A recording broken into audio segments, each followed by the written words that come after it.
দিলীপ ঘোষের স্ত্রী রিঙ্কু মজুমদারের একমাত্র ছেলে সৃঞ্জয় ওরফে প্রীতমের রহস্য মৃত্যু। স্ত্রী রিঙ্কু মজুমদারের একমাত্র ছেলের নাম সৃঞ্জয় ওরফে প্রীতম, যিনি দিলীপ ঘোষকে বাবা বলে মেনে নিতে রাজি ছিলেন।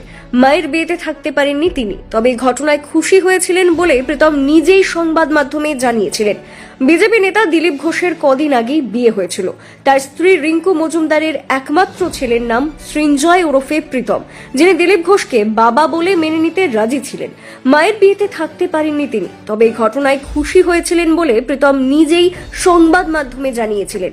আজ মঙ্গলবার তার রহস্য মৃত্যু হয়েছে বলে খবর।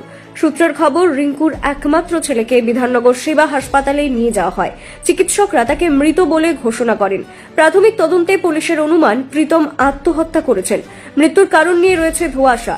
রিঙ্কু মজুমদার সহ বাড়ির অন্যান্য সদস্যরা কেউ মুখ খুলছেন না। বিধাননগর হাসপাতালে ছিল, এই মুহূর্তে বেরিয়ে গেল আরজিকর হাসপাতালের দিকে।